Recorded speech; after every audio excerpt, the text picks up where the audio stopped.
Assalamualaikum warahmatullahi wabarakatuh. Assalamualaikum warahmatullahi wabarakatuh. Innal hamdalillah nahmaduhu wa nasta'inuhu wa nastaghfiruh wa na'udzu billahi min shururi anfusina wa sayyiati a'malina. Man yahdihillahu fala mudilla lahu wa man yudlil fala hadiya lahu. Asyhadu an la ilaha illallah wahdahu la syarika lahu wa asyhadu anna Muhammadan abduhu wa rasuluh. Ya ayyuhalladzina amanu taqullaha haqqa tuqatih wa la tamutunna illa wa antum muslimun. Ya ayyuhan nasu taqu rabbakum alladzi khalaqakum min nafsin wahidah wa khalaqa minha zawjaha wa batha minhuma rijalan katsiran wa nisaa'a wattaqullaha alladzi tasaaluna bihi wal arham innallaha kana 'alaykum raqiba. Ya ayyuhalladzina amanu taqullaha wa qulu qawlan sadida yuslih lakum a'malakum wa yaghfir lakum dhunubakum wa may yuti'illaha wa rasulahu faqad faza fawzan 'azima. Amma ba'd. Fa inna asdaqal hadithi kitabullah wa khairal huda huda Muhammadin sallallahu alaihi wa ala alihi wa sallam wa syarrul umuri muhdatsatuha fa inna kulla muhdatsatin bid'ah wa kulla bid'atin dhalalah wa kulla dhalalatin finnar. Alhamdulillah, segala puji hanya milik Allah Subhanahu wa taala, alladzi bi ni'matih, yang dengan nikmat dan karunia dari Allah semata tatimmus sholihat, segala kebaikan menjadi sempurna.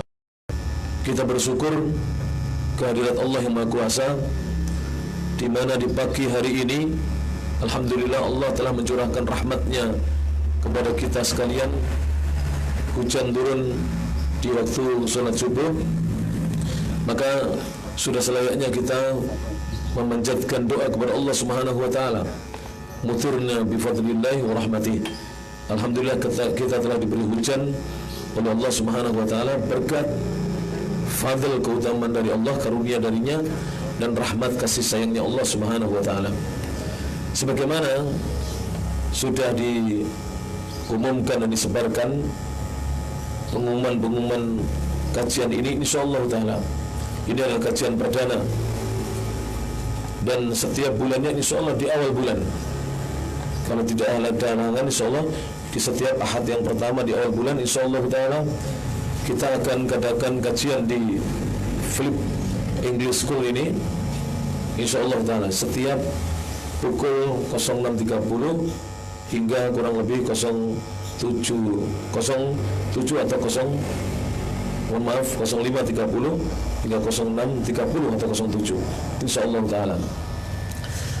Sebagaimana tema yang sudah disampaikan, temanya adalah meraih indahnya pernikahan. Itu yang bagus hanya temanya, kalau isinya lebih bagus lagi. Jadi yang bagus hanya temanya, adapun isinya lebih bagus lagi. Kenapa demikian?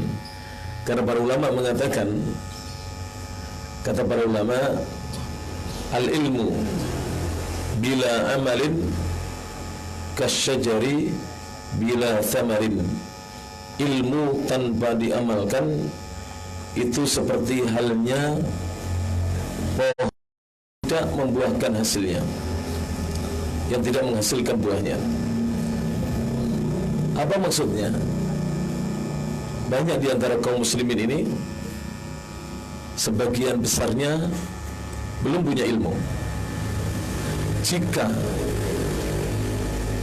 yang sebagian besar belum punya ilmu ini sudah meniti kehidupannya dengan berumah tangga, dan mereka tentunya jika tidak punya ilmu, mereka tidak akan punya tuntunan di dalam meniti kehidupan rumah tangganya.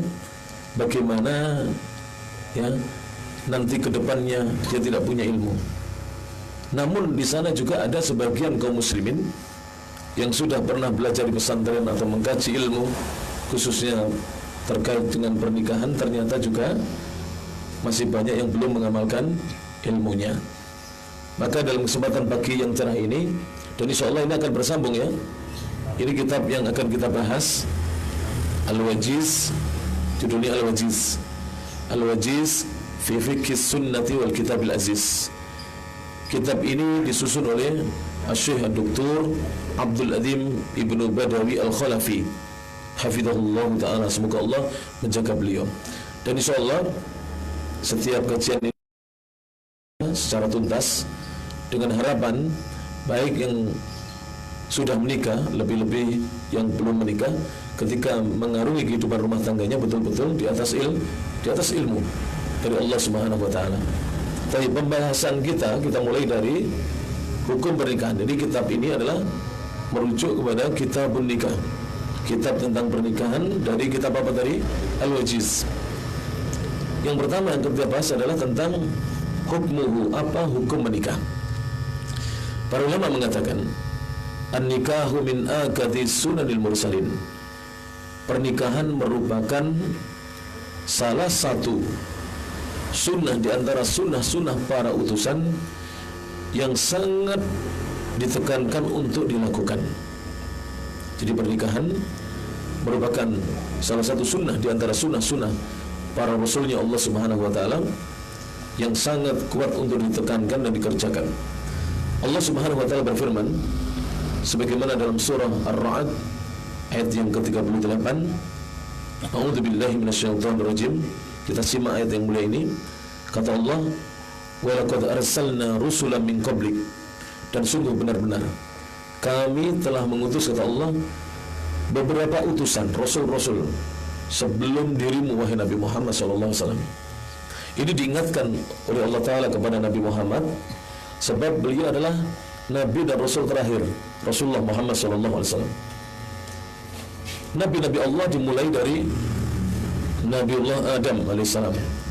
Dan Adam adalah Abu al-Bashar, bapaknya semua manusia. Di Adam adalah Abu Bashar, manusia. Dan beliau tentunya Abul Anbiya, bapaknya semua nabi. Dari Adam hingga Nabi Muhammad SAW disebutkan oleh para ulama ahli sejarah, jumlah nabi dan rasulnya Allah itu sekitar 124.000 nabi dan rasulnya Allah Subhanahu wa taala. Bukan banyak lagi, sangat banyak sekali. 124.000 nabi dan rasulnya Allah. Dari sekian nabi dan rasulnya Allah, itu yang dipilih sebagai rasul setelah diangkat menjadi nabi, diangkat menjadi rasul, itu hanya sekitar 313-an rasul Allah Subhanahu. 313 itu yang diceritakan kisahnya dalam Al-Quran dan Sunnah, dalam Al-Quran dan hadis Nabi SAW, hanya sekitar 25 atau 26 nabi dan rasul saja. Jadi sedikit, tidak banyak, hanya sekitar 25 atau 26 nabi dan rasul. Kalau 26 tambahkan Nabi Al-Khadir, Nabi Khidir, ya, yang hidup sezaman dengan Nabi Musa, di mana Nabi Musa yang ketika itu merasa paling banyak ilmunya disuruh menuntut ilmu kepada Nabi Al-Khadir. Hanya saja Musa tidak diperintahkan untuk mengikuti syariatnya Nabi Al-Khadir, dan Al-Khadir juga tidak diperintahkan untuk mengikuti syariatnya Nabi Musa alaihi wassalam. Itu nabi-nabi Allah Subhanahu wa taala. Dari sekian nabi yang jumlahnya diceritakan dalam Al-Quran dan Sunnah, 25 atau 26 nabi dan rasul, hanya 5 dari mereka yang dipilih menjadi ulul azmi minar rusul. Nabi-nabi yang disebut dengan ulul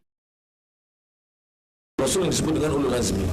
Ulul azmi itu apa? Kata para ulama, dzawu ats-tsabati was-sabr, yaitu mereka-mereka yang memiliki keteguhan, kekokohan di dalam beragama dan sabar. Ala syada'id, ketika menghadapi ujian, musibah, apapun dari Allah dan apapun dari manusia, mereka sabar. 5 ini dimulai dari siapa? Nuh alaihi salam, Ibrahim sallallahu alaihi wasallam, Musa alaihi salam, Isa alaihi salam, dan Muhammad sallallahu alaihi wasallam. Jadi 5 ini. Dari 5 nabi dan rasulnya Allah ini, yang dipilih menjadi Khalilullah, kekasih dekatnya Allah, hanya dua. Semua Nabi dan Rasul itu dicintai oleh Allah dan menjadi kekasihnya Allah. Jangankan mereka, para wali saja, orang-orang soleh dicintai dan menjadi kekasihnya Allah Subhanahu wa taala. Tapi yang dipilih menjadi Khalilullah, Khalil ini bukan sekedar habib, bukan sekedar kekasih. Kekasih dekatnya Allah hanya ada dua, yaitu Ibrahim Abul Anbiya, Imamul Muwahhidin, Ibrahim yang dikenal dengan sebutan bapaknya para nabi dan imamnya ahli tauhid sallallahu alaihi wasallam, dan siapa? Nabi Yuna Muhammad sallallahu alaihi wasallam, Nabi kita Muhammad sallallahu alaihi wasallam. Dari sekian nabi, tadi jumlahnya berapa? 124.000 nabi dan rasul Allah, itu semuanya sudah menikah kecuali Nabi Isa. Semuanya sudah pernah menikah. Artinya ketika meninggal dunia mereka menikah. Bahkan nabi-nabi terdahulu istrinya lebih banyak daripada istrinya Rasulullah sallallahu alaihi wasallam. Kalau kita pernah membaca sejarah, di zamannya Sulaiman, wanita, maaf, laki-laki biasa memiliki istri sampai 900 lebih, sampai 1000 orang istrinya, bayangkan. Atau gak usah dibayangkan, terlalu banyak ini. Kita satu aja belum punya ya. Ini pembawa acaranya satu aja belum punya. Padahal beliau tutornya flip. Ini kalau saya malu ya. Makanya duduk dekat praktisi dan nanti soal ketularan ini, insya Allah ya. Jadi semua Nabi Allah istri, kecuali Nabi Isa belum menikah, alaihissalatu wassalam. Dan Nabi Isa belum meninggal. Menurut akidah Islam berdasarkan Al-Quran dan hadis, Nabi Isa sekarang hidup di langit. Karena Nabi Isa ketika akan diculik dan dibunuh atas pengkhianatannya Yudas Iskariot, beliau diangkat oleh Allah Ta'ala ke langit, diselamatkan oleh Allah Subhanahu wa Ta'ala ke langit. Jadi ketika itu diambil oleh Allah. Tahu tembok? Di zaman dahulu penerangan itu di tembok. Jadi tembok itu dibuat lubang. Di lubang itu diletakkan lentera. Disitulah Allah mengangkat dan membawanya ke langit, Nabi Allah Isa alaihi salatu wassalam. Dan sampai sekarang masih hidup. Dan nanti di akhir zaman akan turun, dan kita tidak tahu ketika beliau turun usia berapa. Sekarang beliau sudah berusia 2020 tahun sesuai dengan tahun Masehi. Karena kalau menurut perhitungan para ulama, beliau lahir 1 Masehi, berarti sekarang usianya berapa? 2020 tahun. Belum ada manusia yang diberi oleh Allah Ta'ala usia sepanjang itu. Tahu usianya Nabi Adam berapa? 960 tahun. Nabi Nuh hanya 1000 tahunan kurang lebih. Dakwahnya 950 tahun. Bayangkan dakwah 950 tahun. Nabi Nuh alaihi salatu wassalam. Adapun kita umatnya Nabi Muhammad sallallahu alaihi wasallam, ini dalam bahasa saya, usia umatnya Nabi Muhammad itu tidak ada yang panjang. Tidak sebagaimana umat-umat terdahulu. Sebagaimana tubuhnya juga mengecil, usianya juga mengkerut. Tahu mengkerut?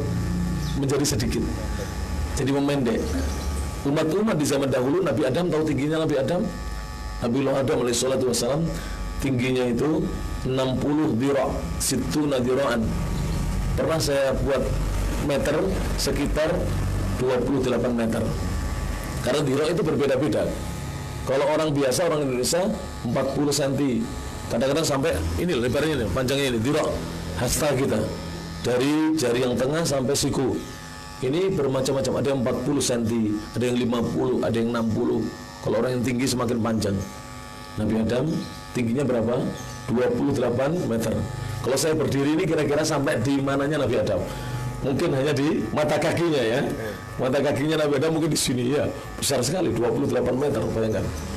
Dan usianya panjang, 960 tahun Nabi Adam alaihissalatu wassalam. Kita ini umurnya umatnya Nabi Muhammad SAW disebutkan dalam hadis, kalau tidak salah diriwayatkan oleh Imam At-Tirmidzi, a'maru ummati baina 60 ila 70. Umurnya umatku hanya sekitar 60 hingga 70 tahun. Wa aqalluhum ma yajuzu dzalik, dan sedikit di antara mereka yang usianya melebihi 60 atau melebihi 70 tahun. Bahkan Al-Imam Wahab bin Munabbih mengatakan usia isruna sana itu usia panjang. Jadi antum usianya berapa? Jadi 20 tahun ini sudah pantas mati. Saya gak nakut-nakuti. Ini pendahuluan supaya nanti semangat nikah. Dan semangatnya bukan lagi 45. Semangat sebelum 45. Ya, semangat untuk menikah. Jadi 20 itu usia panjang. Itu berapa? 23. Sudah lebih panjang lagi. Panjang 3 tahun. Kata Imam Al-Hasan Al-Basri, usia panjang itu arba'ina sanah, 40 tahun.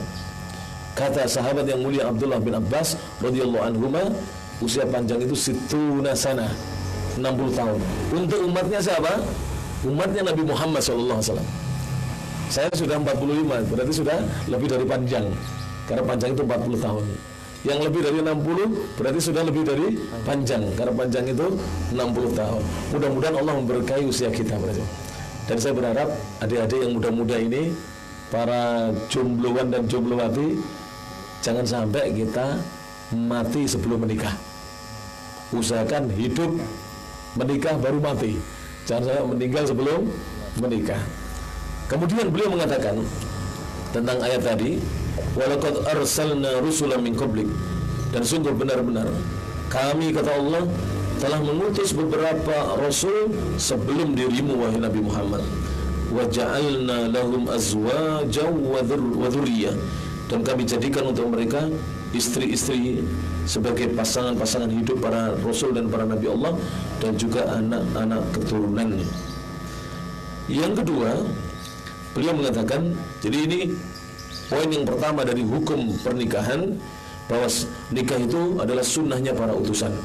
Yang kedua, wa yukrahu tarkuhu li ghairi udrin, dan dibenci, tidak disukai, dimakruhkan meninggalkan pernikahan tanpa udzur. Jadi adik-adik ini, ikhwan-ikhwan, akhwat-akhwat, saya panggil adik-adik ya, ada yang pantas jadi anak saya ini, 20 tahun ini seperti anak saya ini. Anak saya hampir sama di dunia segini ya. Jadi usia pernikahan itu dalam Islam tidak dibahas. Artinya bebas. Yang penting sudah balik, insya Allah boleh menikah. Bahkan wanita belum balik pun boleh dinikahi. Nanti pembahasannya ada tersendiri. Di beberapa tempat itu pernikahan dimulai sejak sebelum balik. Bagaimana itu? Tidak ada masalah. Yang penting semuanya dibimbing dengan hukum-hukum Allah Subhanahu wa taala, tuntunan dari Rasulullah SAW. Jadi meninggalkan pernikahan, artinya tidak menikah tanpa udzur, itu dimakruhkan di dalam Islam. Apa maksudnya ini? Ada yang tahu maksudnya? Seorang tidak menikah tanpa udzur itu dimakruhkan. Berarti kalau ada udzur dibolehkan. Ada udzur seperti apa? Misalnya dia sedang menuntut ilmu ke luar negeri, dia tidak mungkin menikah dengan wanita yang ada di negeri asing. Dia tidak mungkin. Sedangkan waktu belajar di sana 4 tahun, dan usianya ketika pergi ke luar negeri sudah 24 tahun misalnya. Berarti paling tidak dia harus menikah nanti berapa? 28 tahun. Kalau ada kesempatan liburan, maka ketika berlibur menikah. Walaupun mungkin istrinya tidak bisa dibawa ke luar negeri, menikah. Karena menunda-nunda pernikahan tanpa udzur tidak boleh. Jadi kalau tidak ada udzur tidak boleh. Dan udzur itu jika sudah hilang, maka kita harus segera menunaikannya. Maka dari itu, orang yang menikah, sejak dia menikah, setiap harinya dapat pahala. Dan orang yang menjomblo, sejak dia tidak mau menikah atau belum menikah, setiap harinya kehilangan pahala. Paham ini? Kehilangan pahala. Bahkan nanti bisa berdosa. Kalau berdasarkan hukum yang kedua ini, dia kehilangan pahala. Jadi seperti misalnya, mohon maaf ya, seorang yang banyak kehilangan pahala, contohnya apa? Misalnya saya beri contoh yang gampang. Seorang masuk masjid ya, apa sunnahnya? Tahiyatul masjid. Ya, tahiyatul masjid. Terlepas perbedaan pendapat di antara para ulama, apa hukum sholat tahiyatul masjid, menghormati, memuliakan masjid. Sebagian ulama mengatakan sunnah muakkadah, sebagian ulama mengatakan sampai wajib. Dalilnya banyak. Sekarang saya tanya, kalau seorang masuk masjid langsung duduk, dia kehilangan pahala apa tidak? Kehilangan pahala. kemudian masuk masjid, dia diam saja, tidak menggunakannya untuk berdoa, padahal ada tuntunan berdoa antara adzan dengan iqamah, dia kehilangan pahala apa tidak? Kehilangan pahala. Tapi kalau dia tidak berdoa antara adzan dan iqamah, tidak berdosa. Namun kalau dia tidak sholat tahiyatul masjid, ketika dia masuk masjid langsung duduk, sebagian ulama mengatakan berdosa jika dihukumi wajib sholat tersebut. Ini paham ya?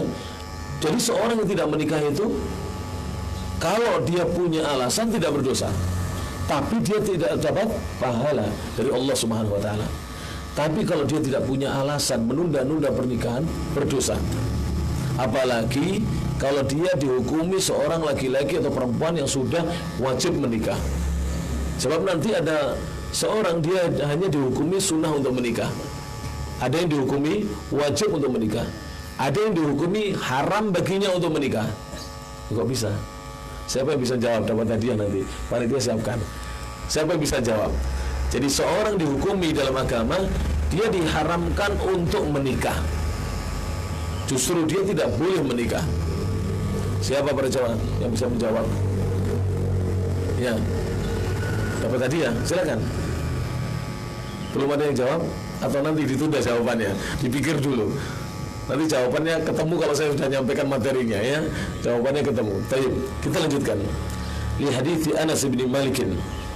Hal itu berdasarkan hadisnya Anas bin Malik radhiyallahu anhu qala, beliau berkata, "Ja'a thalathatu rahtin ila buyutin azwajin Nabi sallallahu alaihi wasallam." Datang 3 orang menemui istri-istri Rasulullah sallallahu alaihi wasallam, datang ke rumahnya istri-istri Rasulullah sallallahu alaihi wasallam. Yas'aluna an ibadatin Nabi sallallahu alaihi wasallam. Ketiga orang yang datang sowan untuk menemui istri-istri Nabi sallallahu alaihi wasallam itu bertanya kepada mereka tentang ibadahnya Nabi sallallahu alaihi wasallam. Jadi ada 3 orang datang, mereka datang ke rumah-rumah istri Nabi, keinginan mereka bertanya tentang ibadahnya Rasulullah SAW. Falamma ukhbiru, ketika mereka telah diberitahu bagaimana ibadahnya Rasulullah SAW, yang ditanya ini adalah ibadah dalam rumah ya, bukan ibadah di luar rumah. Sebab kalau ibadah di luar rumah, ibadahnya Rasulullah di luar rumah, di masjid atau di mana saja, para sahabat bisa menyaksikannya, langsung tahu. Tapi ibadahnya Rasulullah di dalam rumah yang paling tahu siapa? Istri-istri Nabi SAW. Maka mereka kemudian bertanya dan diberitahu.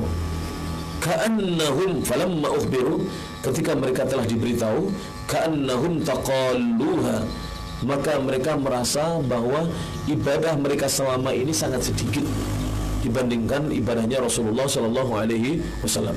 Kita ambil contoh. Rasulullah itu kalau di rumah para jamaah yang dirahmati Allah Subhanahu wa taala, jika beliau tidak sedang istirahat itu semua waktunya untuk ibadah. Tidak ada waktunya yang disia-siakan oleh beliau sallallahu alaihi wasallam. Kalau beliau tidak sedang sholat, maka beliau baca Quran. Kalau tidak sedang baca Quran, beliau membantu pekerjaan istrinya.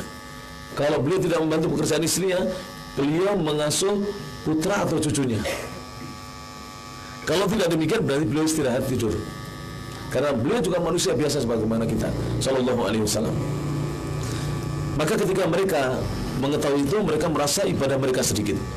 Faqalu, lantas mereka berkata, wa aina nahnu min Rasulillah sallallahu alaihi wasallam? Di mana kedudukan kita jika dibandingkan dengan Rasulullah sallallahu alaihi wasallam? Ibadah beliau di luar banyak, di dalam rumah juga banyak. Qad ghufira lahu ma taqaddama min dhanbihi wa ma ta'akhkhar. Sungguh beliau ini manusia yang telah diampuni untuknya dosanya, apa yang telah berlalu dari dosa-dosanya maupun apa yang belum dikerjakannya dari beliau. Jadi sudah diampuni oleh Allah Subhanahu wa taala semuanya. Faqala ahaduhum, ketika ya dalam kondisi demikian ini mereka merasa ibadah mereka sedikit, salah satu dari mereka kemudian berkata, apa yang dikatakan mereka? Kata mereka, amma ana, adapun saya, fa ana usalliyal laila abada, saya akan sholat malam sepanjang hayat, selama-lamanya, selama saya bisa hidup, saya akan sholat malam. Karena melihat sholatnya Nabi, mereka masih sedikit sholatnya. Tahu sholatnya Rasulullah Sallallahu Alaihi Wasallam itu dari mulai sholat itu berhentinya sampai apa? Sampai menjelang sahur kurang 50 ayat dibacakan. Jadi sampai menjelang, mohon maaf, subuh kurang 50 ayat dibaca, cukup untuk waktu makan sahur saja. Itu sholatnya Rasulullah SAW. Satu rakaat sholat malamnya Rasulullah SAW, satu rakaat, bukan 2 rakaat, bukan 3, bukan 11, bukan 13, bukan 20 rakaat, bukan 23 rakaat. Satu rakaat sholatnya Rasulullah SAW itu dilanjutkan dengan surah Al-Baqarah, kemudian surah An-Nisa, kemudian surah Ali Imran. Memang dibaca tidak urut oleh Nabi. Urutannya kan Al-Baqarah, Ali Imran, baru An-Nisa. Beliau membaca 3 surat panjang-panjang. Tahu Al-Baqarah berapa panjangnya suratnya? 286 ayat. Ya. An-Nisa berapa? 176 kalau tidak salah. 176 ayat. Ali Imran berapa? 200 ayat. Berapa? Lebih dari 600 ayat. Itu satu rakaat. Kita baru dibaca oleh imam 20 ayat, sudah banyak yang batuk-batuk, tiba-tiba sakit batuk. Rasulullah sholatnya demikian. Oleh karena itu mereka menganggap sedikit sholatnya. Dan mereka kemudian ada yang salah satu diantaranya ini ingin sholat malam sepanjang hayatnya. Kemudian waqala al-akharu, orang yang kedua mengatakan, ana asumud dahra, aku akan puasa sepanjang tahun, jadi sepanjang hari dalam setahun, wala uftir, dan aku tidak akan berbuka. Jadi setiap hari orang yang kedua ingin puasa karena melihat Rasulullah SAW banyak berpuasa. Waqala akharu, dan yang lainnya berkata, orang yang ketiga, ana a'tazilun nisa, wanita-wanita, fala atazawwaju abadan, aku tidak akan menikahi wanita selama-lamanya. Mau membujang. Dalam Islam boleh atau tidak membujang? Dengarkan nanti ucapan Rasulullah Sallallahu Alaihi Wasallam. Orang ini tidak mau menikah, maunya dia ibadah terus sepanjang hayatnya, akan meninggalkan pernikahan. Faja'a Rasulullah Sallallahu Alaihi Wasallam, maka Rasulullah SAW kemudian datang. Faqala, dan beliau berkata, antumul ladzina qultum kadza wa kadza, kaliankah yang telah mengatakan demikian dan demikian, begini dan begitu? Ama ketahuilah, wallahi inni la akhsyakum lillah, ketahuilah sesungguhnya aku adalah orang yang paling takut kepada Allah, wa atqakum lahu, dan paling bertakwa kepadanya.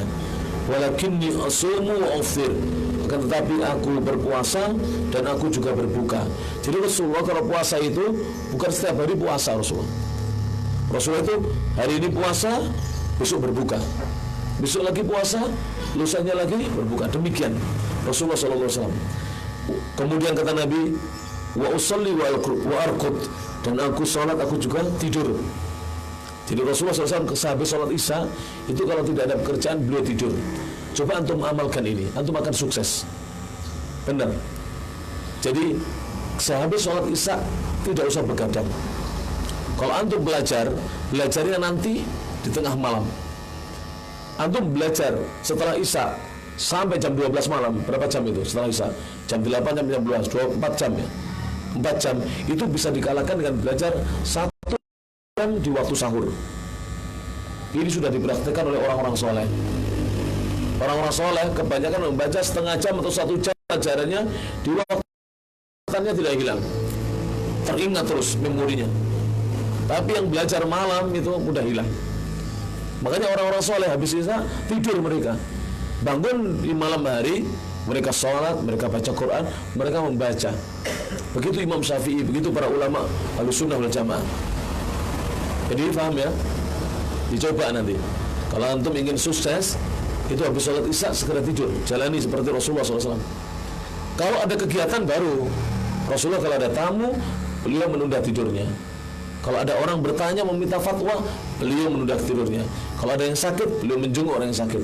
Tapi kalau tidak ada, beliau langsung beristirahat supaya nanti bisa bangun di akhir malam, di sepertiga malam yang terakhir.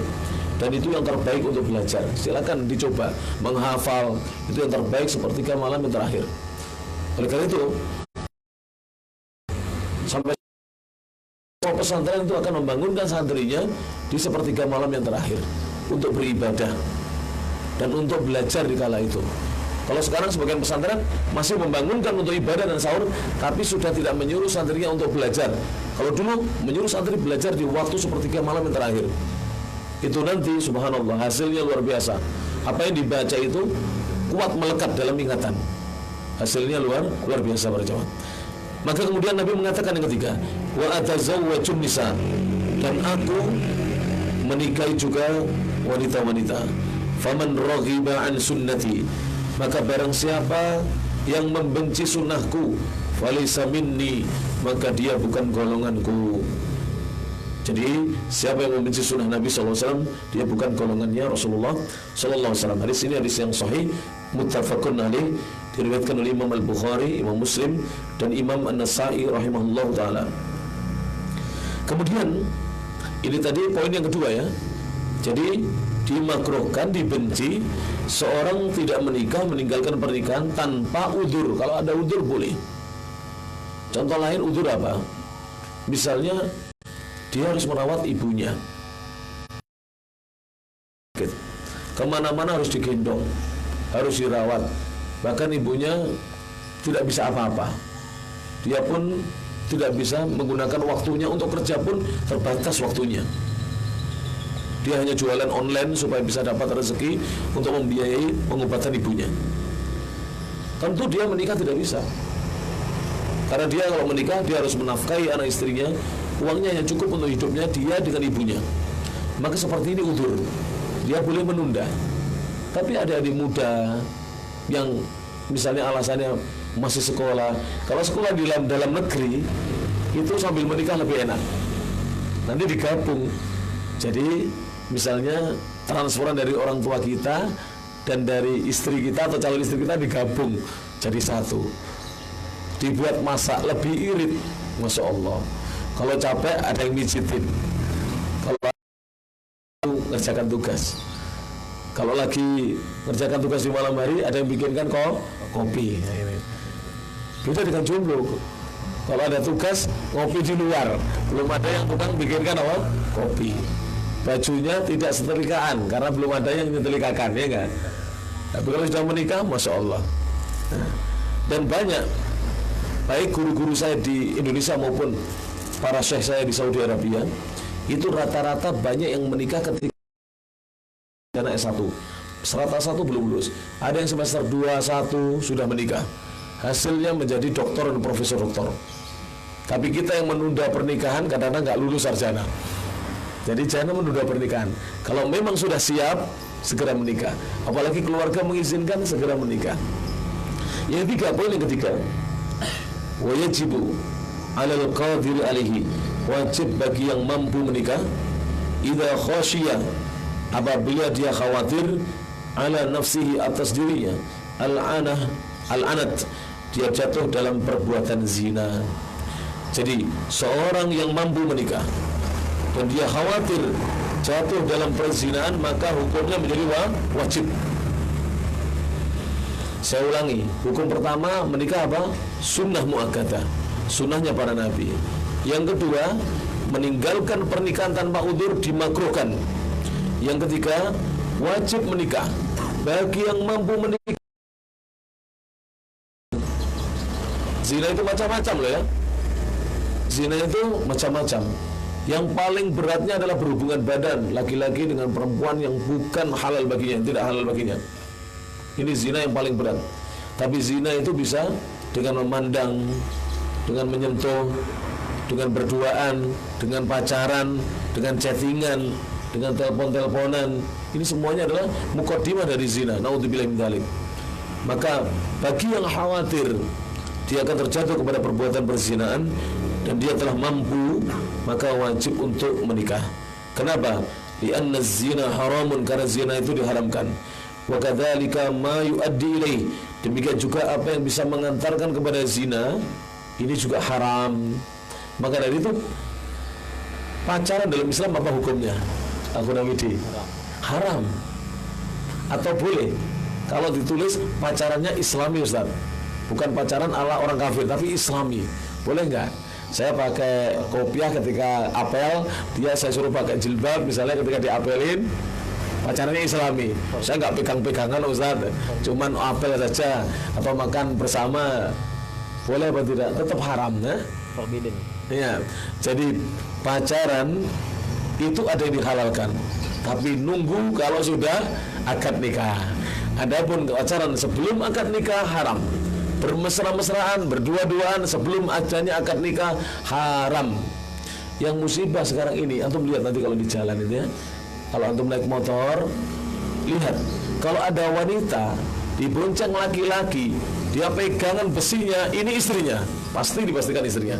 Tapi kalau ada wanita dibonceng laki-laki, pegangan perutnya laki-lakinya, ini pacarnya kebanyakan. Bener nggak? Kenapa demikian? Ada yang tahu?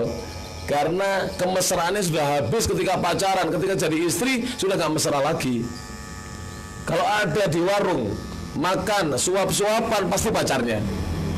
Kalau makan sendiri-sendiri, piringnya sendiri-sendiri pasti istrinya. Padahal yang nikmat itu sepiring berdua, kemudian ganti menyuapi gini. Iya, bener gak ini? Saya sampaikan. Lihat, kalau kemesraan terhadap lawan jenis dihabiskan sebelum akad nikah yang sah, maka yang terjadi setelah menikah hilang itu semua kemesraan. Allah menghapuskannya, naudzubillah min dzalik. Kecuali mereka yang tobat. Kalau tobat dikembalikan lagi kemesraannya oleh Allah Subhanahu wa taala. Lihat itu jalan. Kalau ada wanita nyebrang dengan seorang laki-laki tidak digandeng, ini pasti istrinya. Tapi kalau nyebrang digandeng, kebanyakan pacarnya, betul nggak? Antum perhatikan. Makanya dalam Islam kenapa pacaran diharamkan? Karena akan menghilangkan segala kemesraan nantinya. Sudah hilang. Karena sudah habis ketika pacaran. Naudzubillah min dzalik. Wa ma huwa muqaddimatun lahu. Dan apa saja yang merupakan pendahuluan dari zina diharamkan. Faman khasyiya, maka barang siapa yang khawatir atau takut ala nafsihi, atas dirinya, al-wuqu'a fi hadza, terjatuh dalam masalah ini zina, wajib alaihi raf'uhu an nafsihi, wajib dia membuang rasa takutnya ini dari dirinya. Dengan apa? Dengan menikah. Fa in kana la yandafi'u illa bin nikah, jika tidak bisa hilang dibuang dengan kecuali dengan nikah, wajib alaihi dzalik, wajib dia menikah. Jadi hal-hal yang dikhawatir ini tidak bisa hilang dari dirinya, maka dia wajib untuk menikah. Disebutkan dalam kitab As-Sailul Jarrar. Kemudian beliau mengatakan yang keempat sekarang, wa man ajaza anin nikah, barang siapa yang tidak mampu menikah, lemah dari menikah, wa huwa fihi raghibun, namun dia sangat ingin menikah, jadi punya keinginan hasrat untuk menikah, tapi dia lemah untuk menikah. Lemah menikah ini bisa jadi dia sakit-sakitan misalnya, dia sakit-sakitan, tapi ada keinginan untuk menikah kuat, maka fa'alihi bisawmi, maka yang wajib untuknya adalah sementara waktu berpuasa. Termasuk juga yang tadi sekolah di luar negeri, jadi kan nggak bisa menikah kan, maka puasa. Atau yang masih mengikuti pendidikan militer, belum bisa menikah ya kan, sampai nanti lulus, puasa dulu. Tapi Ustaz berat ya. Ya udah, karena di sana sudah berat ya, beratnya sudah melupakan itu hal-hal yang seperti itu. Kemudian kata beliau, hal ini didasarkan di hadits Ibnu Mas'ud radhiyallahu anhu. Berdasarkan hadis Abdullah bin Mas'ud radhiyallahu anhu, kalau beliau berkata, qala lana Nabi sallallahu alaihi wasallam. Nabi sallallahu alaihi wasallam berkata, bersabda kepada kami, ya ma'syarus syabab. Ucapan ini suatu hari Nabi itu bersama para pemuda. Itu mayoritas. Ketika itu kebanyakan yang hadir para pemuda. Ada beberapa orang dari sahabat yang sudah sepuh, sudah menikah, namun kebanyakan waktu itu para pemuda. Nabi memanggil, ya ma'syarus syabab, wahai sekalian para pemuda, man istata'a minkumul ba'ah, mampu menikah. Ini saya bacakan kepada antum, berarti antum anggap saya sedang berbicara layaknya Nabi SAW berbicara kepada antum.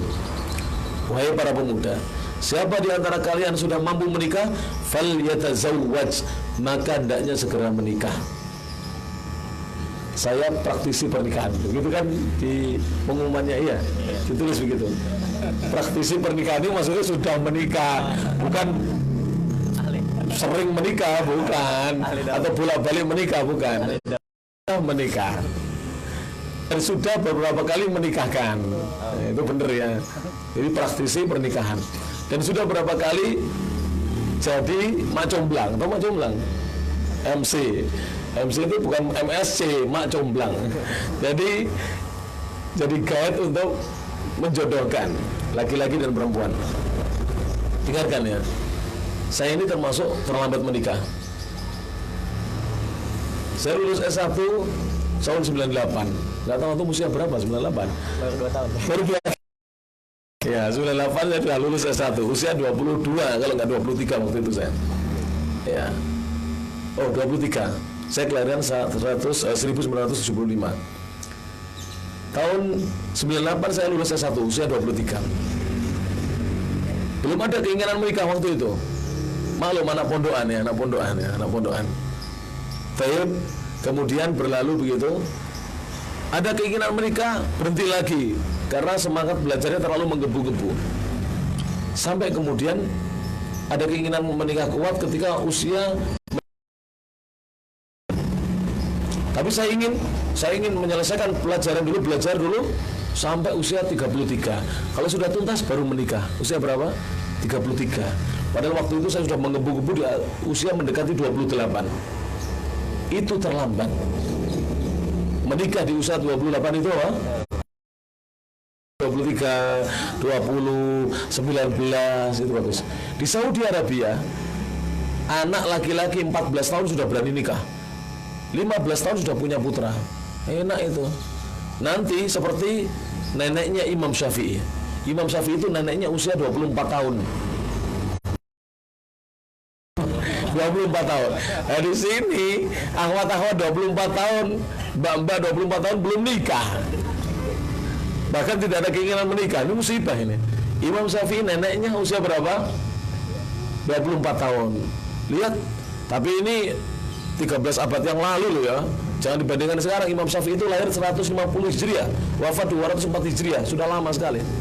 Jadi 13 abad yang lalu, 1300 tahun yang lalu ya. Neneknya Imam Syafi'i itu menikah sekitar usia 11. Usia 12-an tahun punya anak, yaitu ibunya Imam Syafi'i. Ibunya Imam Syafi'i juga dinikahkan usia 11. 12 tahun punya anak. Jadi neneknya usia 24, Imam Syafi'i lahir. Masya Allah ya. Enak itu. Nanti bisa dipanggil buyut kita. Sekarang jarang loh nenek-nenek dipanggil buyut itu. Apalagi di atasnya lagi. Kenapa? Terlalu tua menikah. Menikah itu terus terang ya, enaknya hanya 5%. Ini pengalaman saya pribadi. Saya kasih tahu enaknya berapa? Gimana dengan 95%? Oh, enak sekali. Menikah itu enaknya hanya 5%. Tanya yang baru-baru menikah ini. Bagaimana enaknya 5%? Mungkin 3% enaknya. 97%, oh enak sekali. Bener nikah itu. Tapi ingat, harus punya ilmunya. Bilang temanya bagus, materinya lebih bagus. Saya tidak suka ceramah itu banyak guyonnya, dalilnya cuma satu biji dalil. Buat apa? Kita pulang punya banyak dalil, enak pulang. Ya toh? Makanya tema itu buat yang menarik, isinya ngaji kitab ternyata. Jangan bilang begini, saya ditipu panitia, bukan. Ini tipuan yang bagus, isinya lebih bagus daripada temanya. Jangan tema bagus, isinya cuma guyon, cuma lawakan. Kalau begitu undangan pelawak saja ya. Ya Sri Mulat Group diundang nggak apa-apa. Kalau Ustadz menyampaikan ilmu yang berjamaah rahmatullah subhanahu wa ta'ala. Kita dengarkan kelanjutan hadisnya. Rasul mengatakan, fa innahu aghaddu lil basar. Sesungguhnya pernikahan itu bisa menundukkan pandangan. Jadi dengan menikah itu mata kita tidak, mohon maaf dengan bahasa agak kasar, sejelalatan matanya jomblo. Walaupun pakai kopal, kalau masih jomblo itu saya nggak jamin itu. Kalau ada akhwat nggak ngelirik. Sudah kadang lihat, masya Allah jilbabnya bagus, pakai apa namanya kaos kaki, masya Allah jilbabnya besar. Wah, dari sisi fisik tinggi, bareng dilewati seret dilirik, loh aku sudah sepuh, sudah tua. Loh pernah ini, zaman saya masih muda juga begitu, sama ya kan, kita lewat gitu, penampilannya seperti anak muda ya. Kita lihat ini, loh lagi sudah 50-an. Oh sekarang ibu-ibu nggak kalah dengan gadis-gadis muda juga penampilannya ya. Iya, warna-warni juga. Oleh karena itu tidak ada jaminan jomblo bisa menundukkan pandangan, itu nggak ada jaminan. Mungkin bisa berusaha, tapi susah sekali. Berbeda dengan seorang yang sudah memiliki apa? Istri. Lebih bisa dikontrol pandangan. Lil farji. Dan pernikahan itu bisa menjaga kemaluan. Jadi dengan kuat dia bisa pulang ke rumahnya. Di rumahnya sudah ada. Kalau jomblo pulang ke rumah, bagaimana? Apa cari pintu, dicepitkan pintu? Naudzubillah min dzalik. Kalau jomblo nggak bisa para jamaah yang rahmati Allah Subhanahu wa taala. Wa man lam yastati', maka barang siapa yang belum mampu menikah, fa alaihi bisawm, maka wajib untuknya untuk berpuasa. Maka wajib baginya berpuasa. Fa innahu lahu wija, karena sungguhnya puasa itu bagi dirinya menjadi seperti perisai, tameng yang akan menghindarkan dia dari perbuatan yang melanggar agama. Hadis muttafaqun alaih, diriwayatkan Imam Al-Bukhari, Muslim, Abu Dawud, At-Tirmidzi, An-Nasa'i dan Imam Ibnu Majah rahimahullahu taala. Sudah pukul berapa ini? 6.40. 6.40. Insyaallah ini tadi mulai jam berapa? Pukul berapa? 5.50. Insyaallah cukup sampai di sini ya. Kita buka sesi tanya jawab. Malu, khususnya babnya tentang nikah dulu. Boleh tentang yang lain, tapi diutamakan tentang pernikahan. Antum tanya saja, walaupun belum dibahas, nggak apa-apa. Kita tanya untuk bulan yang akan datang akan lebih menarik lagi. Ini masih mukadimah, belum ada yang terlalu menarik. Nanti lebih ke belakang lebih menarik lagi. Akan diajari bagaimana cara belum menikah, cara kita memilih pasangan. Istri yang bagaimana, wanita yang bagaimana yang layak dijadikan pasangan. Jangan sampai salah pilih. Jadi nanti akan kita pelajari wanita yang bagaimana yang layak menjadi pasangan hidup. Laki-laki bagaimana yang layak menjadi pasangan hidup. Kalau sudah kita misalnya ketemu nama, apa yang harus dilakukan? Apakah langsung melamar atau bagaimana? Nanti akan dikaji secara rinci dan secara lebih lengkap lagi, insyaallah taala. Demikian yang bisa disampaikan, kita serahkan kepada moderator sebagai membawa acara. Silakan Akhwidi. Ya baik, untuk jemaah yang putra silakan bisa langsung bertanya. Barangkali ada pertanyaan. Untuk yang jemaah akhwat atau jemaah putri bisa menuliskan di secari kertas dan dikumpulkan kepada panitia. Mau minum kopi? Ya. Mau ini.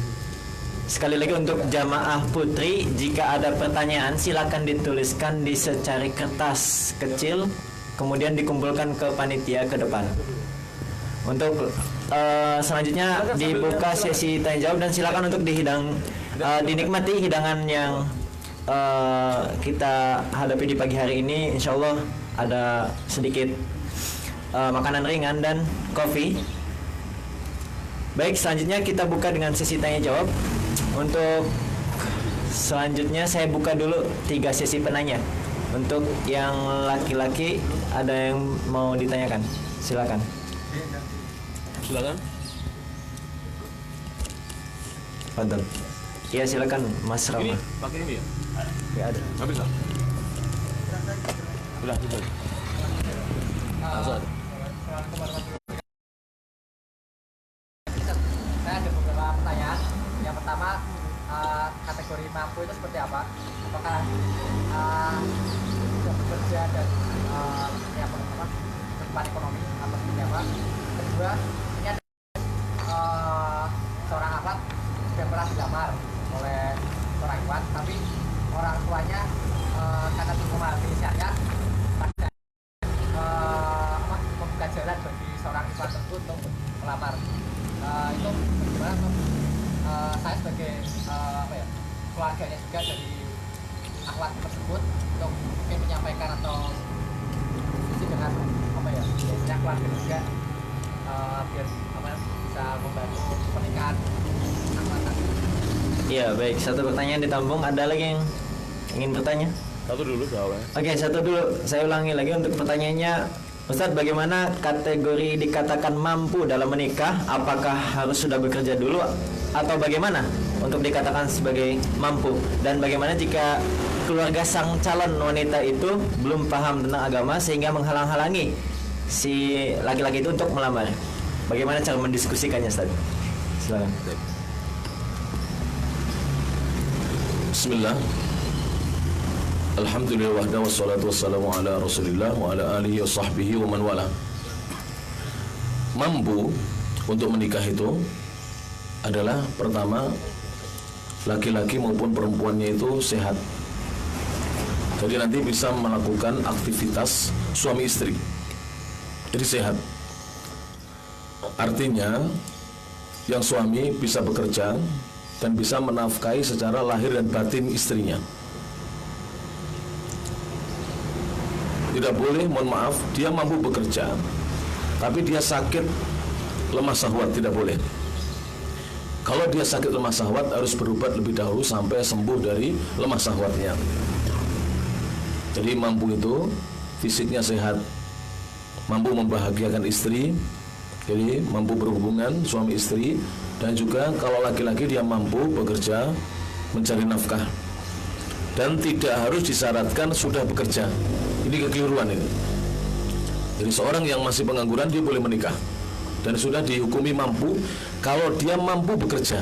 Maksudnya kalau seandainya, jadi maksudnya kalau seandainya dia sudah menikah, maka dia mampu dan bisa untuk bekerja. Jadi tidak ada syarat seorang laki-laki yang mau menikah harus sudah bekerja supaya bisa menafkahi anak istrinya, tidak. Misalnya sekarang mahasiswa semester 7 belum bekerja dia, tapi kalau dia seandainya menikah mampu bekerja mencukupi nafkah anak dan istrinya, dan juga dia mampu berhubungan dengan istrinya karena sehat, maka dia boleh menikah. Demikian juga wanita, jadi dia sehat, mampu melayani suaminya di rumah, dan juga mampu dia nanti ya mengatur rumahnya, maka dia boleh menikah. Itu saja dalam Islam. Kalau antum baca semua hadisnya tidak ada syarat-syarat yang macam-macam. Jadi betul-betul Islam memudahkan pernikahan. Oleh karena itu ada seorang sahabat dahulu datang kepada Nabi SAW. Beliau mengatakan, saya mau menikah ya Rasulullah. Maka oleh Rasulullah ditanya, apa yang kamu bisa berikan sebagai mahar kepada calon istrimu? Belum ada ya Rasulullah. Pulang ke rumah cari apa yang bisa diberikan. Akhirnya dia memiliki cincin dari besi. Diberikanlah cincin ini sebagai mahar. Bayangkan, cincin besi itu tidak ada harganya. Kalau cincin dari emas atau perak masih ada harganya ya. Tapi ini walaupun maksudnya tidak ada harganya, tidak bernilai mahal, tapi masih bisa diberikan sebagai mahar. Jadi mahar itu tidak harus harta yang banyak, benda-benda yang mahal, atau uang yang banyak, tidak. Jadi misalnya memberikan mahar kepada istrinya cuman buku, coba pinjam buku ini, boleh mahar sebagai mahar bagi istrinya, asal istrinya sepakat. Kalau tidak sepakat nggak boleh, asal istrinya sepakat. Kemudian ya, coba rahmatullah ta'ala, pernah suatu hari Nabi juga didatangi oleh seorang pemuda. Kemudian dia hendak menikah, ternyata tidak memiliki apa-apa kecuali dia bisa mengajarkan Al-Quran. Perhatikan ini, bisa mengajarkan Al-Quran. Maka Rasulullah meminta kepadanya untuk mengajarkan Al-Quran, bukan membacakan ayat Al-Quran. Mohon maaf, ini sedikit kekeliruan, pernah viral. Jadi ada orang maharnya membacakan surat Ar-Rahman. Ini keliru, bukan membacakan, mengajarkan. Itu boleh. Sebab kalau membacakan ini belum dinilai sebagai mahar. Jadi mahar itu harus ada ya manfaatnya untuk orang yang diberi mahar. Karena mahar itu haknya istri. Kalau dia tidak diberi benda satu yang bermanfaat, maka harus dibeli apa? Ilmu yang bermanfaat. Jadi diajarkan Al-Qur'annya, cara bacanya, plus terjemahannya kalau dia mampu, maka itu sudah bisa jadi mahar. Jadi misalnya mahar saya adalah mengajarkan ayat Al-Quran surat Al-Fatihah plus artinya, boleh. Tapi kalau membacakan surat Al-Baqarah walaupun panjang, tidak boleh. Al-Fatihah walaupun pendek boleh, asal adalah maharnya mengajarkan. Jelas? Sebagian ada yang maharnya para jemaah mushaf Al-Quran dengan terjemahannya.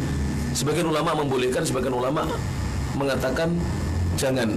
Yang mengatakan jangan dengan alasan kalau maharnya mushaf, kewajiban kita mengajarkan dari A sampai Z, dari awal surat Al-Fatihah sampai An-Nas. Mampu gak kita mengajarkan?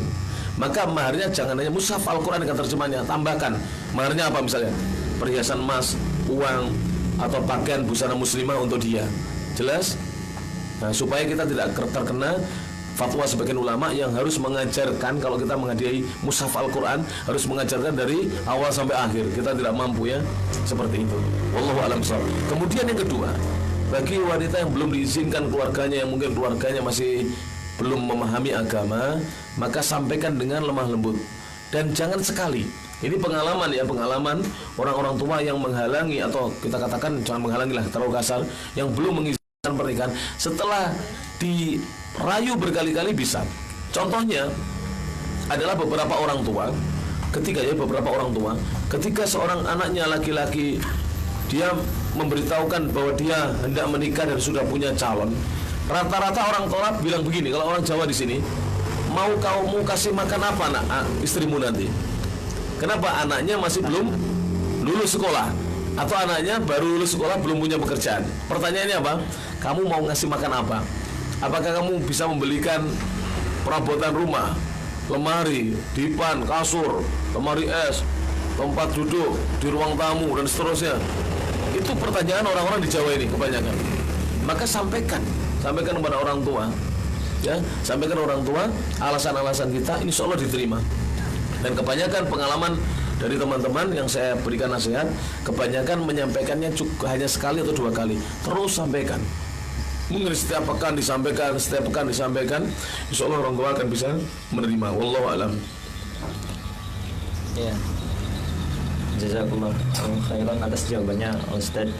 Ini ada pertanyaan dari Ahmad Ustaz. Mungkin yang pertama adalah bagaimana jika ingin menikah namun tertahan oleh orang tua yang ingin anaknya kerja dulu, sehingga sang anak berujung memilih jalan pacaran.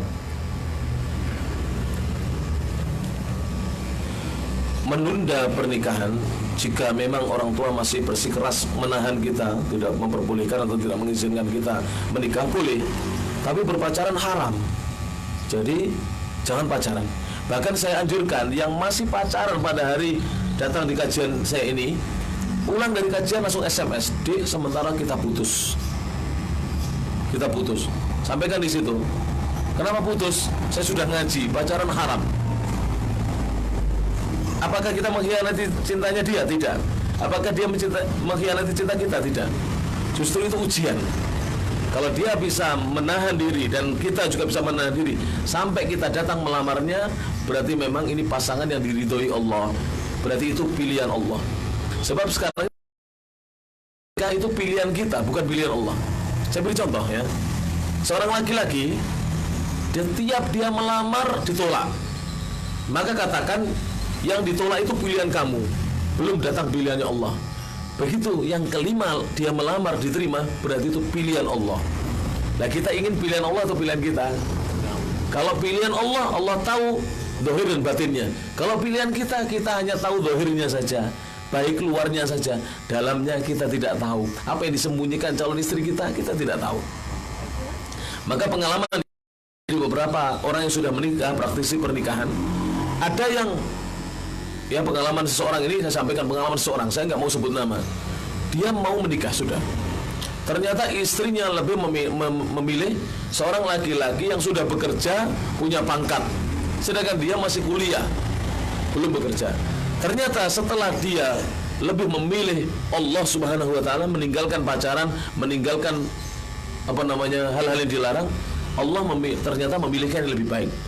Yang sebelumnya calonnya hanya lulusan D3, dia dipilihkan oleh Allah calonnya lulusan S1. Insya Allah demikian. Seandainya antum sekarang ini ya, misalnya akun Alfian langsung putus, "Dek, kita putus, bismillah putus," misalnya begitu Alfian langsung. Ternyata dia dapat laki-laki lain, insya Allah Alfian akan diberi ganti wanita S2 bahkan S3. Bener, perlu dicoba ini, sekali-kali dicoba atau berkali-kali dicoba. Jadi perlu dicoba, jangan takut melangkah, haram tinggalkan. Allah akan memberikan yang terbaik. Benar, saya bukan apa-apa ya. Dari para ustadz kita, para kiai saya punya pengalaman ya. Ketika saya belajar dengan para kiai dan para ustadz, saya perhatikan mereka. Mereka tidak pernah menikah, pacaran sebelum menikah. Mereka tidak pernah pacaran sebelum mereka itu ketika mau menikah belum tahu siapa calonnya, dicarikan. Kalau zaman dulu dijodohkan, baru tahu ketika nonton itu namanya nontoni. Nanti akan kita lihat bagaimana melihat calon istri. Ternyata Allah berikan yang terbaik, padahal tidak pernah melihat wanita selama hidupnya, hanya di pesantren saja. Zaman dahulu begitu, hanya di pesantren saja. Tapi ternyata Allah berikan yang terbaik. Oleh karena itu ya, jawaban saya seperti itu. Wallahu a'lam bishawab. Yang bertanya dapat hadiah, silakan diberikan. Silakan milih, mau kita mau parfum. Antum Rama mau milih apa? Kita foto parfum. Oh sudah ya, nggak apa-apa. Ya baik, terima kasih Ustaz. Ada pertanyaan lagi dari akhwat. Apakah kesiapan mental merupakan syarat utama pernikahan? Lalu bagaimana cara untuk mencapai kesiapan mental tersebut? Karena banyak akhwat yang ketika dihadapkan dengan kata pernikahan akan merasa selalu belum siap. Karena bukankah pernikahan membutuhkan ilmu yang memadai? Syukran Ustaz. Ya. Ketika seorang wanita atau laki-laki belum siap, itu artinya dia tidak punya roghbah, tidak punya keinginan menikah. Maka orang seperti ini ya, yang belum memiliki keinginan menikah, jika dia tidak takut berbuat zina ya, jika dia tidak mengkhawatirkan dirinya berbuat zina, maka hukumnya yang sebatas sunnah untuk menikah. Sunnah untuk menikah. Maka untuk memantapkan diri agar punya keinginan kuat untuk menikah, punya hasrat untuk menikah, ini cari ilmu. Benar. Setelah dikaji seperti ini, rata-rata itu semangatnya menikah tumbuh. Saya sudah pengalaman di mana-mana ya. Saya punya jamaah rata-rata jomblo. Ngaji saya sampaikan aja kitab ini dan kitab yang lain tentang pernikahan. Nggak berapa lama itu undangan datang ke kita. Bener. Semangatnya tumbuh. Sebelumnya nggak tumbuh, malas-malasan, dia nggak mikir nikah, masih mikir sekolah yang pening dan seterusnya. Antum itu menghadapi sekolah nggak usah pening-pening. Kenapa kita pening? Mohon maaf ini ya, Mr. Akbar. Beliau direktur Flip ini, saya singgung sedikit. Sampaikan kepada anak didik antum dan teman-teman tutor-tutor, sampaikan. Belajar itu nggak usah pening-pening. Belajar itu yang wajib belajarnya, bukan pintarnya. Pintar itu nggak ada dalam Al-Quran dan hadis. Kamu wajib pintar, nggak ada. Kamu IPK-nya harus 4, tidak ada. Kamu harus excellent, tidak ada. Kamu harus mumtaz, tidak ada. Yang penting adalah wajib belajar, sehingga nanti enjoy. Kenapa di Saudi Arabia dan negeri-negeri Arab itu penduduknya sedikit tapi banyak jadi ulama? Karena mereka di sana belajarnya enjoy. Kalau di sini belajarnya tertekan gitu ini. Pening dengan apa? SKS, pening dengan IPK, pening dengan ujian. Nggak perlu. Antum kalau misalnya ujian ternyata gagal, harus remedi, ya remedi saja. Nggak usah pusing-pusing. Dapat C, biar saja. Yang penting niat kita belajar, mencari ilmu. Itu nanti nikmat. Tolong ini yang masih belajar diterapkan ini. Nikmat belajar apa saja. Banyak yang sekarang profesor, dulunya S1-nya saja tidak excellent dia, tapi dia enjoy belajar, akhirnya bisa terus belajar. Orang yang terlalu pening, dia nggak berani S2, S1 aja lah pening Ustaz, saya mau S2 lagi, tambah pening lagi. Kalau sudah begini nggak mikir nikah dia, karena sudah pening dengan apa? Belajar. Ini saya sampaikan kepada adik-adik yang belajar ya, biasa saja sudah, anggap biasa. Kalau nanti nggak hafal, dimarahi sama Mr. Akbar. Kenapa nggak hafal? Dimarahi sama Mr. Widi. Kenapa nggak hafal? Alah Mr. katanya Ustaz, santai aja belajar itu, santuy saja ya. Nggak usah terlalu pening-pening Ustaz, apa Mr. Yang penting saya nggak stres, bisa belajar setiap hari. Sudah Mr. harusnya begini, angkat jempol dengan saya begitu. Murid itu harus pintar ngelayu Ustaznya atau tutornya ya nggak? Ya. Dan saya alhamdulillah sejak diajari para kiai, sekarang sudah berubah ini. Guru-guru sekarang ini sangat menekan anak didik untuk apa? Menjadi pintar. Keliru itu. Keliru. Sekarang begini, di kelas tidak bisa semua harus jadi insinyur, dokter. Mungkin harus ada yang jadi tukang bengkel, nggak perlu pintar-pintar dia. Mungkin harus ada yang jadi tukang kerupuk, jual kerupuk, nggak perlu pintar-pintar dia. Mungkin harus ada yang jualan nasi, nggak perlu pintar-pintar dia, ya nggak? Maka guru itu jangan menekan. Yang pintar biarkan pintar, yang sedang biarkan sedang, yang tidak pintar kita tetap telaten. Intinya cari ilmu dulu. Insya Allah kalau sudah cari ilmu, nanti lihat akan ada perubahan. Kok enak ya nikah ya? Ternyata begitu. Makanya judulnya kita apa? Meraih mimpi indahnya pernikahan. Nanti kalau sudah habis mimpi jadi kenyataan. Saya mau sampaikan ya, mimpi itu bagian dari doa, Iwan. Saya punya guru, kiai saya. Dulu beliau mimpi bikin pesantren dan bikin rumah. Waktu itu belum punya pesantren sendiri kiai saya ini, masih ngajar di pesantrennya temannya. Singkat cerita begitu. Tapi beliau punya mimpi. Mimpinya apa? Bikin pesantren sendiri dan bikin rumah. Saya diajak gambar sama beliau. Saya santrinya jadi gambar. Saya juga ikut gambar. Akhirnya beliau bisa bikin rumah, saya juga bisa bikin pesantren, dan kita berdua mendirikan pesantren. Masya Allah. Jadi dari mimpi itu bisa menjadi apa? Kenyataan. Karena mimpi itu doa dalam hadis. Mimpi itu adalah apa? Doa. Tapi bukan sekedar mimpi, harus ada actionnya. Kalau mimpi saja gak ada actionnya percuma, harus ada actionnya. Nah, actionnya untuk bisa menikah sekarang ini hadir di sini. Maka kajian yang akan datang terus hadir. Jangan hadir sekali setelah itu kena puntaber, mundur tanpa berita. Ini akhirnya nggak ada actionnya nanti. Kalau sudah punya ilmu, insya Allah akan berani action. Demikian ya, Wallahu a'lam bishawab. Ini ada 3 pertanyaan lagi tadi. Apa? Kita selesaikan. Ya, bismillah, ini ada pertanyaan lagi Ustaz. Bagaimana hukumnya menikah dengan beda agama atau beda keyakinan? Ya. Jawabannya begini. Para nabi dan para rasul itu semuanya beragama Islam. Tidak ada yang selain Islam. Mohon maaf ini ya. Saya tidak sedang menyalahkan yang lain. Tapi para nabi dan para rasul semuanya muslim. Tidak ada yang beragama selain Islam. Bahkan agama selain Islam itu agama buatan manusia. Maka jika ada seorang muslimah ternyata calonnya non muslim, sebut saja fulan misalnya agamanya apalah begitu ya, non muslim, maka si laki-laki muslim ini harus masuk Islam lebih dahulu kalau tidak menikahi seorang wanita muslimah. Tapi ingat, sekarang banyak misi-misi terselubung. Saya menyarankan kalau Islamnya tidak sungguh-sungguh, lebih baik kita mencari pemuda yang jelas-jelas agamanya baik. Karena nanti akan datang penjelasannya, cuman bukan di sini ya. Insya Allah tanyakan lagi pada pertemuan yang akan datang, akan saya jawab lebih luas lagi. Intinya tidak boleh menikah beda agama. Kenapa? Karena dalam Islam tidak boleh seorang wanita muslimah dinikahi oleh laki-laki non-muslim. Tapi berbeda nanti dengan seorang laki-laki muslim. Dia boleh menikah dengan wanita ahlul kitab. Perhatikan ahlul kitab. Ahlul kitab hanya wanita Yahudi atau Nasrani. Jadi wanita Yahudiyah atau Nasraniyah boleh. Memang ketentuannya seperti itu. Kenapa demikian? Karena kalau laki-laki muslim, dia nanti bisa membawa istri dan anaknya menjadi muslimah, anak-anaknya menjadi muslim atau muslimah, karena dia kepala rumah tangganya.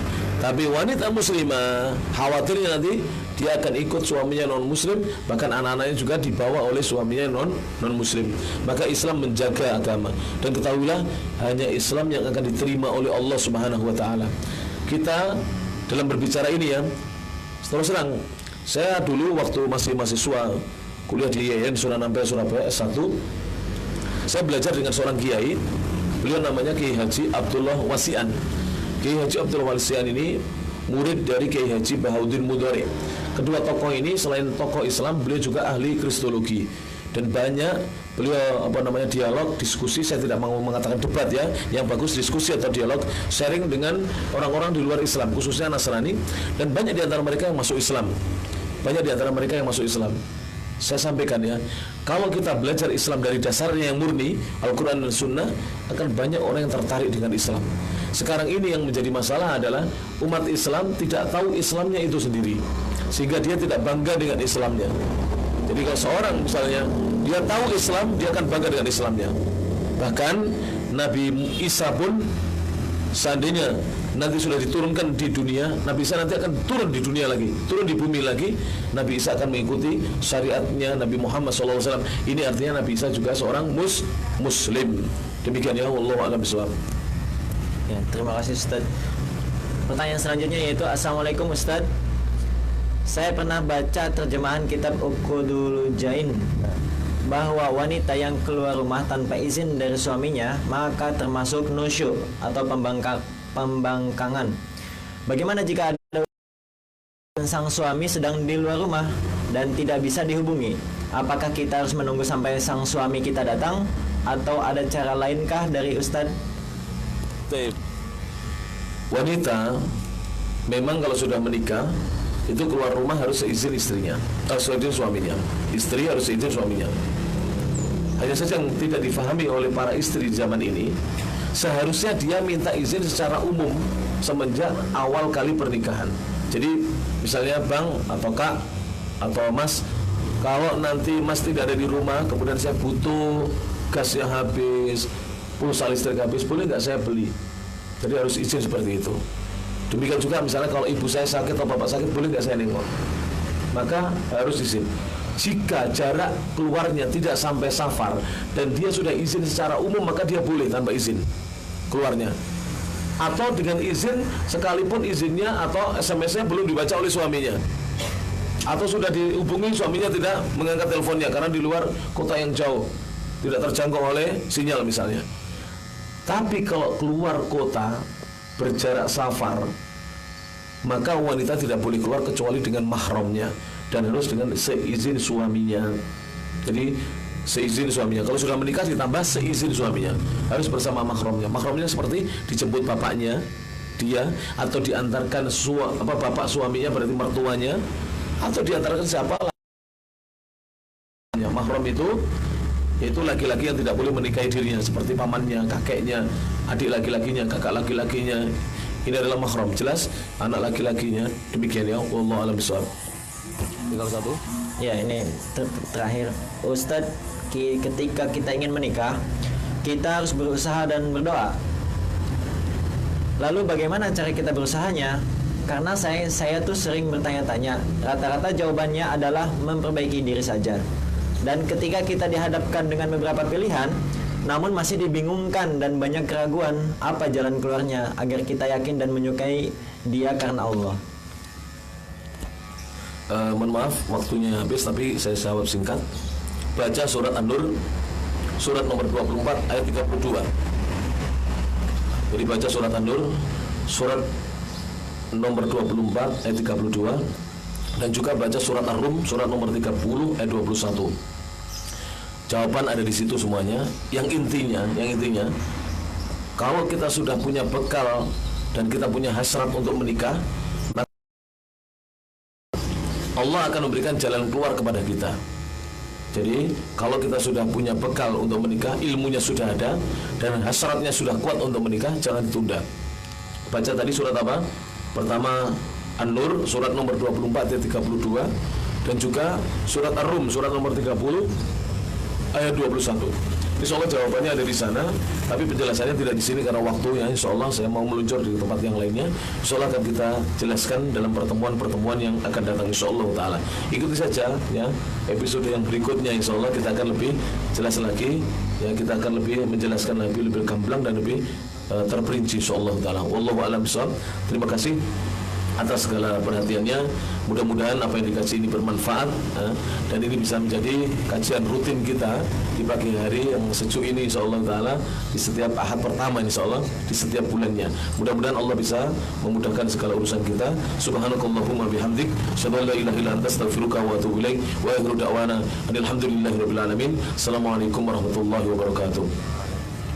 Waalaikumsalam warahmatullahi wabarakatuh. Terima kasih kepada Gus Yus, Al-Ustaz Muhammad Yusran Mustafa Hafidhullah.